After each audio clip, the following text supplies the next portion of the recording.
അവളുടെ ഭാഗത്തു നിന്ന് ഉറപ്പ് കിട്ടിയത് കൊണ്ടാണല്ലോ തട്ടിക്കൊണ്ടുപോകുമെന്ന് അവൻ വെല്ലുവിളിച്ചത്. അവനെ കൈയോടെ പിടിച്ചാ വിജയിച്ചു. ഞാനില്ലാത്ത നേരത്താണ് അവൻ വീട്ടിൽ കയറുന്നത്. അപ്പൊ ഞാൻ ഉണ്ടാവില്ലെന്ന് ബോധ്യപ്പെടുത്തിയിട്ട് എവിടെയെങ്കിലും ഒളിച്ചു നിൽക്കണം.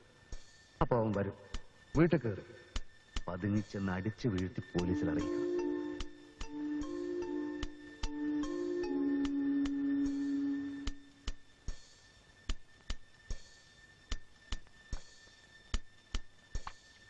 ശോഭേ,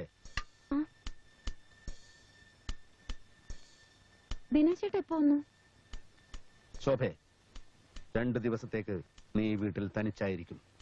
തനിച്ചോ? ഞാനോ? അയ്യോ, ഞാൻ പേടിച്ച് ചത്തുപോകും. എനിക്ക് കോയമ്പത്തൂർ വരെ പോയേ പറ്റൂ.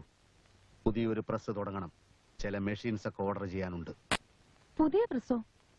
ഇപ്പോഴുള്ളത് തന്നെ ശരിക്കും ശ്രദ്ധിച്ച് നടത്തിയിട്ട് പോരെ പുതിയ പ്രസ്? അത് ചില പ്രശ്നങ്ങളൊക്കെ ഉണ്ട്. ഒക്കെ വന്നിട്ട് പറയാം. എന്നാലും നിന്റെ വീട്ടിൽ കൊണ്ട് വിട്ടിട്ട് പൊയ്ക്കോളൂ. ഭയപ്പെടുന്നത് എന്തിന്? ശോഭ കൊച്ചുകുട്ടിയൊന്നും അല്ലല്ലോ. തനിച്ചു നിന്ന് ശീലിക്കുന്നത് നല്ലതാണ്. പോട്ടെ, വണ്ടി തെറ്റും.